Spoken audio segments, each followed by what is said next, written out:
దేవుడు తన దాసుని ప్రేరేపించి ఈ 30 దినముల ఉపవాసమును ప్రభు సన్నిధానములో చేయుటకు కృప చూపాడు.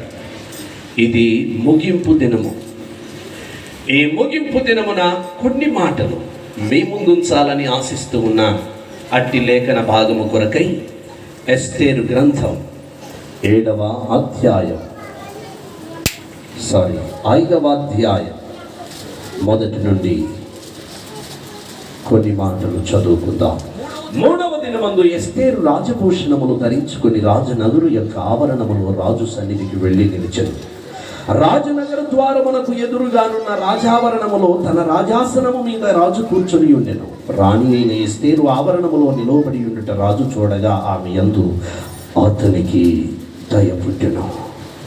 రాజు తన చేతిలో నుండి బంగారపు దండమును ఎస్తేరు తట్టు చాపగా ఎస్తేరు దగ్గరకు వచ్చి దండము యొక్క కొన ముట్టెను.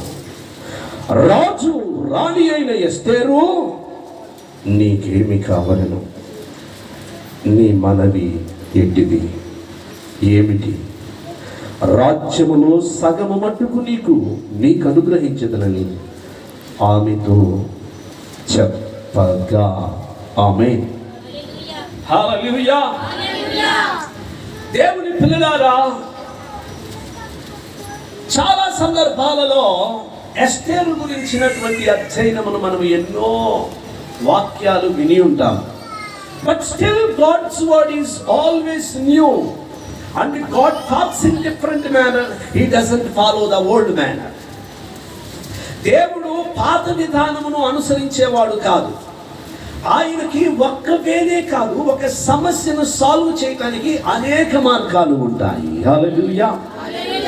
అందుకనే నేను ఎప్పుడూ చెప్తూ ఉంటాను, ఏమో తెలుసా, ఒకసారి ఇశ్రాయేలు ప్రజలకు ఎర్ర సముద్రం ఎదురైనప్పుడు వాళ్ళంతా గజగజలాడిపోతా ఉంటారు. అప్పుడు దేవుడైన యెహోవా మోషేతో అంటాడు, మోషే అన్నప్పుడు, ప్రభువా ఏమిటి? ఏంటి అంత భయంకరంగా భయాందోళనకు గురవుతున్నారు? ఏముంది నాయన, వెనక శత్రువులు, ముందు సముద్రం, ఇరు ప్రక్కల ఎత్తైన కొండలు, లోతైన లోయలు, ఎటు తప్పించుకోలేనటువంటి దుస్థితిలో మేము ఉండిపోయాము ప్రభు అంటే, ఎందుకు భయపడతాము? నీ చేతిలో ఏముంది? కర్ర. నీ కర్రను ఎత్తి రాకసి అలలు ఎగసి పడుచున్నటువంటి ఆ ఎర్ర సముద్రం వైపునకు చూపు అనగానే, ఆ కర్రను అలా చూపగానే 2 పాయలుగా సముద్రము చీలిపోద్ది. హల్లెలూయా. హల్లెలూయా. This is the way that the Lord has followed to split out the Red Sea in those days, in the time of Moses.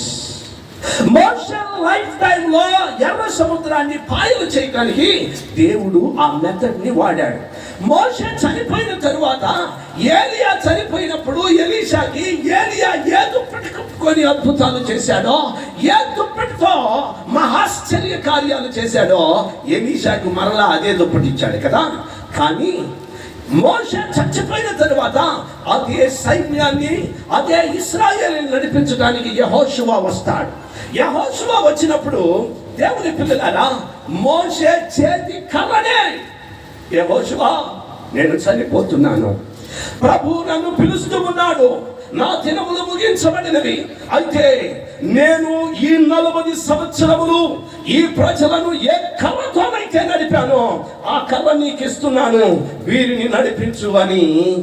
ఏ మోషే మాత్రం యెహోషువకి ఆ కర్రను రిపీట్ చేయలేదు. హల్లెలూయా. ఆ కర్రను మరలా తిరిగి యెహోషువకి ఇవ్వలేదు.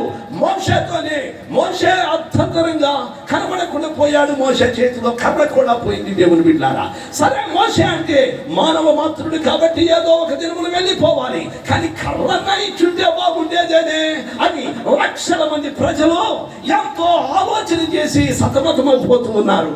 కానీ దేవుడు యెహోషువతో అన్నాడు, యెహోషువ నీవు లేచి, నా సేవకుడైన మోషే చనిపోయాడు, ఈ జనులను నడిపించు, నేను నీకు తోడుగా ఉంటాను, నీకు ఎవడు కూడా విరోధంగా నిలవలేడు, మోషేకి ఎలా తోడై ఉన్నానో నేను నీకు అలా తోడుగా ఉంటానన్నాడు. అయితే యెహోషువ దగ్గర మాత్రం మోషే చేతిలో ఉన్న కర్ర యెహోషువ దగ్గర లేదు. ఇదిగో ఆ యెహోషువ నాయకత్వంలో, మోషే నాయకత్వంలో ఎర్ర సముద్రం ఎదురొస్తే, యెహోషువ నాయకత్వంలో యోర్దాను ఎదురొస్తుంది. యోర్దాను ఎదురొచ్చినప్పుడు అందరూ కూడా చూస్తా ఉంటారు. ఏమని? మరి దుర్మార్గుడా, పనిమల్లుడా, మోషే తర్వాత నెక్స్ట్ లీడర్ నువ్వే కదా. ఆ యొక్క ఇంకింత జ్ఞానం లేకుండా పోయిందా? అయ్యా నువ్వు పోతే పోతున్నావు, మరి మాకు నదులు రావచ్చు, సముద్రాలు రావచ్చు, వాగులు రావచ్చు, వంకలు రావచ్చు.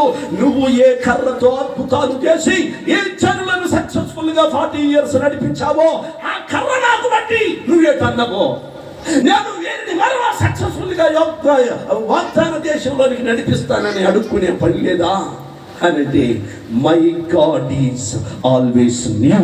హల్లెలూయా, హల్లెలూయా. నా దేవుడు ఎప్పుడు పాత పద్ధతులను అనుసరించేవాడు కాదు. He does things which are very highly sophisticated and very new. చాలా ఉన్నతమైన క్రొత్తమైన విషయాలను చేస్తాడు. అప్పుడు మేబీ యెహోషువ కూడా ఆలోచన వచ్చింది, నేను అయ్యా నీ తర్వాత నాయకుడిని నేనే, ఆ కర్ర కత్తిచ్చిపోతే దేనికైనా మంచిది ఆయన అడుగుంటే బాగుండేది అంటే దేవుడు చెప్పాడు, పిచ్చాడా నీ కర్రతో ఏం పని? అతడు కర్రతో అద్భుతం చేస్తే నీ తరములో కాలుతో చేస్తానన్నాడు. హల్లెలూయా, హల్లెలూయా. నీ తరములో కర్రతో పని లేదు, నీ అరికాలు చాలు అద్భుతములు జరగటానికి. అదుగో యెహోషువ తరములో యోర్దాను ఎదురైంది. నాయనా ఏం చెయ్యాలి అని యెహోషువ చూస్తున్నప్పుడు, అలాగనే ప్రజలంతా వీక్షిస్తూ ఉన్న సమయంలో దేవుడు అంటాడు, యాజకులు తమ భుజముల మీద మందసం పెట్టేసుకొని ఏం చేయాలి? యోర్దాను నదిలో వారి అరకాళ్లతో ఆ నీళ్లను అలా తాకితే, అలా తాకితే చాలు యోర్దాను ఏమైపోద్ది? పాయలైపోద్ది. హల్లెలూయా, హల్లెలూయా. దేవుడు బిడ్డలారా, ఆ రోజు కర్రతో, ఈ రోజు కాలుతో. దేవుడు ఎప్పుడు న్యూ వేస్ ను ఫాలో అప్ అవుతాడు. ఈ రోజు కూడా ఈ వాక్యంలో నుండి మీరు ఎన్నో విని ఉంటారు. But God reveals the new thoughts. I just want to explain very briefly and go ahead. చూడండి, 3వ దినమందు ఎస్తేరు రాజభూషణములు ధరించుకొని రాజు యొక్క ఆవరణంలోనికి వెళ్ళి రాజు సన్నిధిలో నిలిచిపోయింది. ఏమండి, ఒక మాట చెప్తాను, వస్తీని ఎందుకు రాణిగా తృణీకరించారు? ఎందుకండి రాజు రమ్మని పిలిచినప్పుడు ఈవిడ రాలి, అందుకని ఆవిడ సింహాసనం మీద నుండి తృణీకరించబడింది, గెంటి వేయబడింది. ఎప్పుడు ఎస్తేరు కూడా చేసింది అదే తప్పు. కందెనా కొర్రనా కందన్నా ఒకటేనమాట. ఏ రాజు అయితే తల పగల కొట్టుకోవటానికి అంటారు. అతనే వస్తే పిలిస్తే రాలేదు, అందుకని సింహాసనం మీద నుండి త్రోసివేయబడింది. ఎస్తేరు పిలవకుండా పోయింది, అందుకనేమవ్వాలి? రాజుగారి దగ్గరికి పిలిస్తే రాకుండా ఉండకూడదు, పిలవకపోతే రాకూడదు. This is what the condition. అర్థమైందండి? పిలిస్తే రాకుండా ఉండకూడదు, పిలవకుండా రాకూడదు. మీకు ఎంతమందికి అర్థమైందో ఈ grammatical sentence? I don't know. ఏమా అర్థమైతే I praise God for that. You will be enjoying and you will be laughing at the things when I explain. చూడండి, ఇప్పుడు వస్తే పిలిచినా రాలేదు, ఎస్తేరు పిలవక ముందే. అందుకనే మొర్దెకై వెళ్ళిపోయి చెప్తాడు, ఏమని? హామాతును పంపిస్తాడు, ఒరే నువ్వు వెళ్ళిపోయి ఎస్తేరుకి చెప్పు, ఏమని?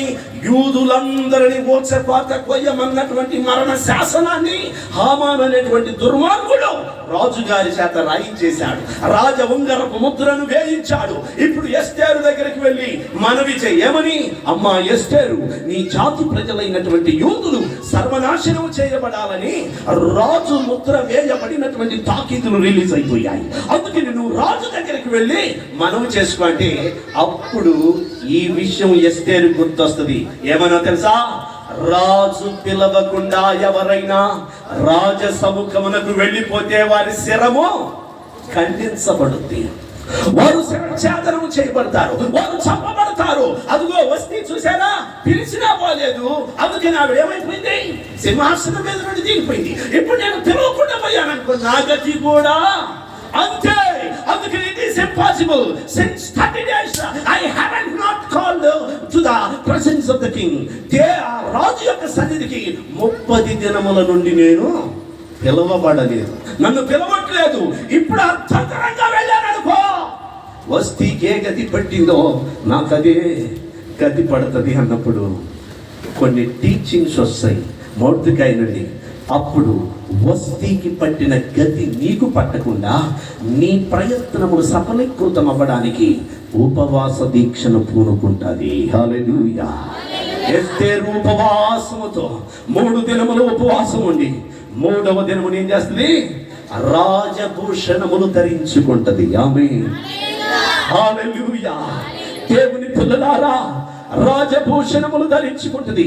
మేబీ ఎస్తేరు మనసులో మెదులుతున్నది ఏమంటే, ఈ రాజభూషణములు ధరించుకొని రాణి అని పిలువబడే చివరి గడియ నాకు ఆసన్నమైంది. This is the final day for me.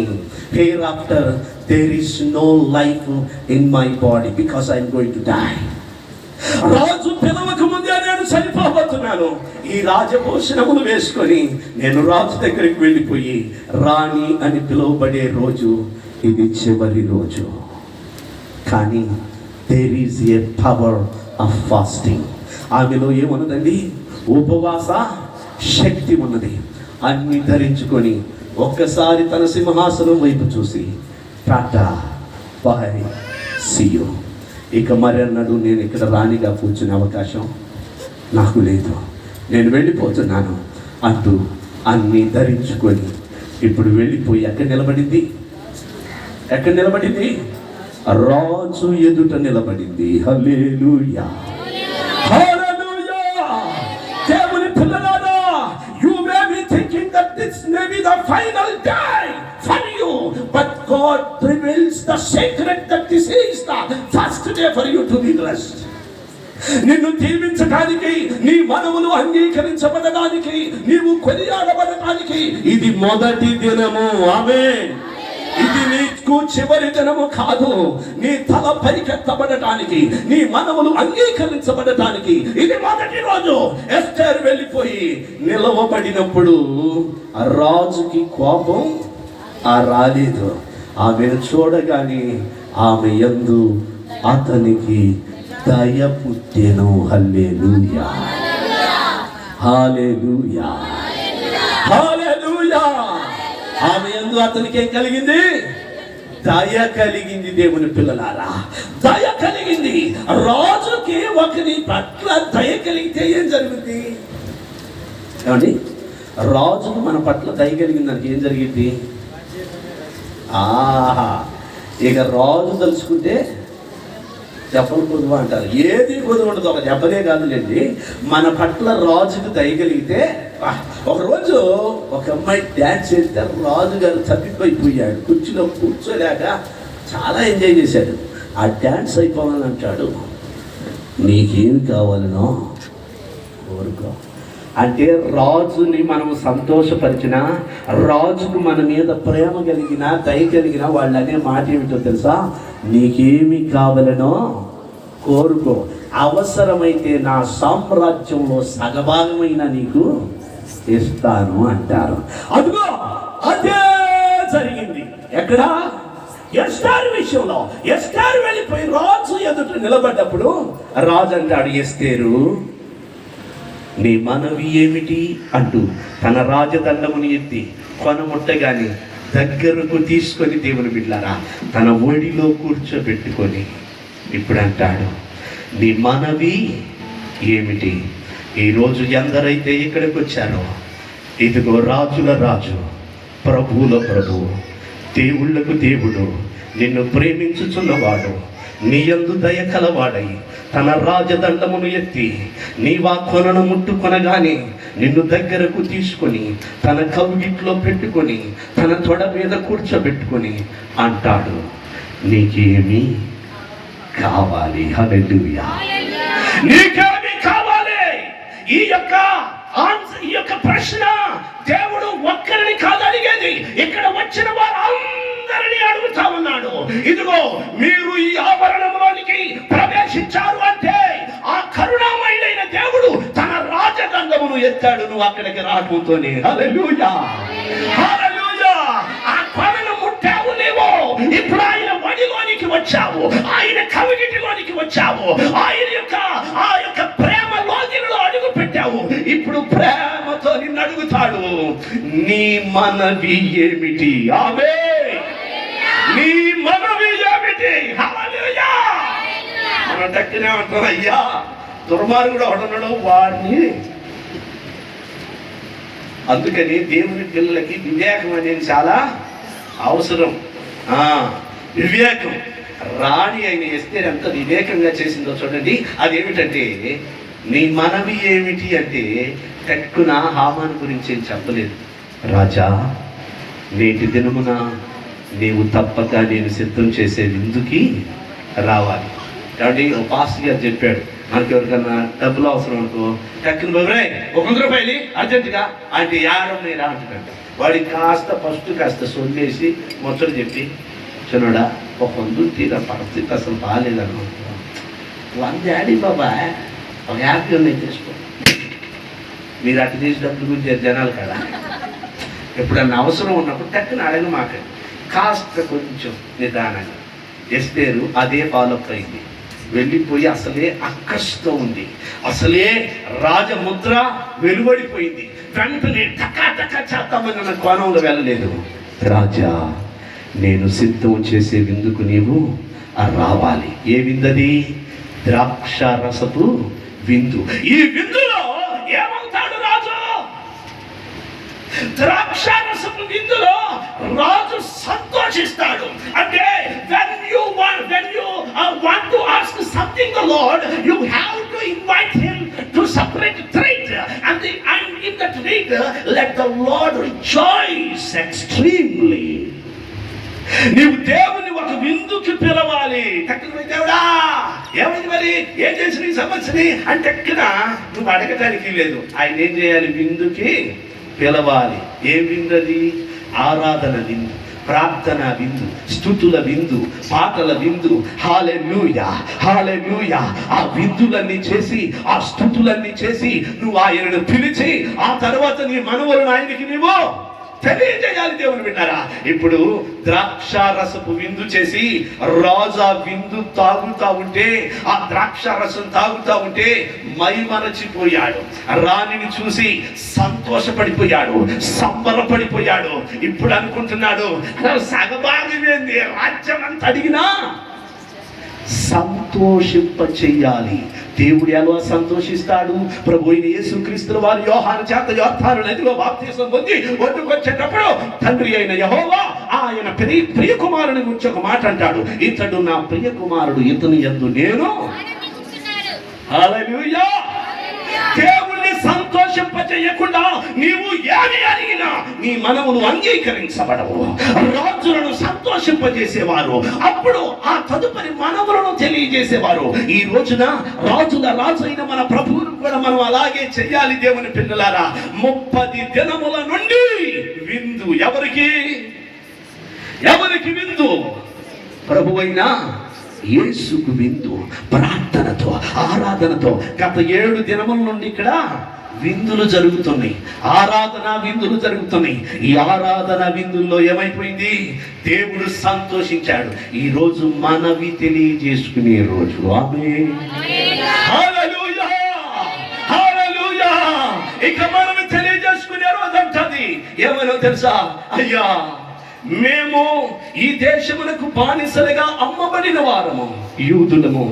మా ప్రాణాలకి ముప్పుగా మారిన తెగబడినటువంటి ఈ హామాను నశించాలి. ఎవడు వాడు? నీకు, నీ జాతికి, నీ జనములకు ముప్పు వాటిల్లేటట్టుగా చేసింది. హల్లెలూయా. చూసారా? రాజవంగరపు ముద్ర పడిన తర్వాత దాన్ని మరలా తిరగరాయడానికి అవకాశం లేదు. కానీ ఎస్తేరు చేసిన విందులు ఏదైనా చేయటానికి సాహసించేటట్లుగా చేసింది. దేవుని పిల్లలారా, ఆ రాజుని ఈరోజు అద్భుతమైన విందు దేవునికి జరిగింది. తన దాసులు చేసిన మనవి అంగీకరించబడినందుకు స్తోత్రాలు చెల్లిద్దా.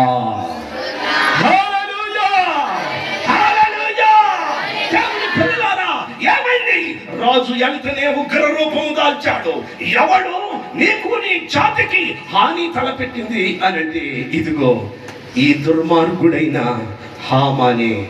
అప్పుడు హామానికి వణుకు స్టార్ట్ అయింది. ఆమేన్. భయపడి గజ గజ గజ గజ గజ గజ వణుకుతా ఉంటాడు. దేవుని పిల్లలారా, తన దాసుడు ఏ విషయంలోనైతే మనవి చేశాడో, ప్రభువా ఫలాని విషయంలో నేను దిగులు చెందుతూ ఉన్నానంటూ ప్రభువుకు తెలియజేశాడో, ఈ రోజున దానికి వణుకు పుట్టే సమయం ఆసన్నమైంది. ఆమేన్. అదే హామాను ఉరికమ్మం ఎక్కించి ఉరి తీయిస్తాడు. అంటే ఈ రోజు సమస్య చచ్చిపోయే రోజు. ఆమేన్. ఈ రోజు సమస్య చచ్చిపోయే రోజు. యూదులు అనగా స్తుతించేవారు సజీవులై వారి తలను పైకెత్తుకొని తిరిగే రోజు. అతి కృప, అతి భాగ్యము దేవుడు మీకును ఉపవాసము చేసినటువంటి దైవజనులకు నిండారుగా అనుగ్రహించి మీ తలలు పైకెత్తి మిమ్మల్ని ముందుకు నడిపించును గాక. కళ్ళు మూసుకొనండి, ప్రార్థన చేసుకుందాం.